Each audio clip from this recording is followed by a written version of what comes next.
too. Okay, Impressionists were doing their work using pastel colors and tiny little brush strokes to make pretty little pictures that people like to look at. Meanwhile, the Jewish people were trying to find a homeland, which was Zionism, because they wanted to have Zion back.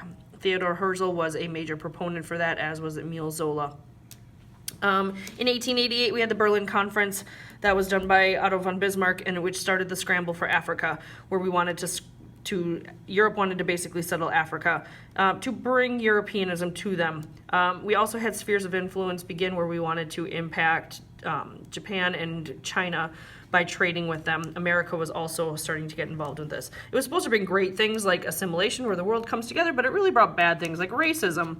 And the Boer War in South Africa. Cecil Rhodes becomes the Colossus of Rhodes, where he takes over all of Europe, or all of Africa for Britain. And Rudyard Kipling writes The White Man's Burden, why it's so hard for white men to take over the rest of Europe.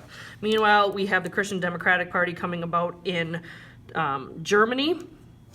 And we have some really great stuff going on in science and other areas. Louis Pasteur and Joseph Lister are working with germ theory, and they develop antiseptics, Listerine.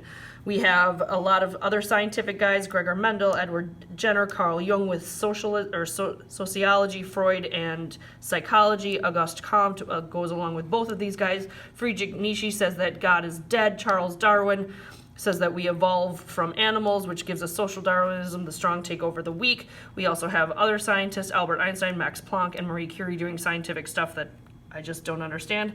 And Emmeline Pankhurst in England is fighting for the rights of women. Meanwhile, on other sides of the scope, we have the Russo-Japanese War, where the Russians and the Japanese are fighting over land on the far side of Russia. We have Sinn Féin, which is the Irish trying to get independence and home rule, where they get to rule themselves, even though they are still part of England. And we have the 1905 revolution in Russia, where they tried to take over the government, but it doesn't work and they all die.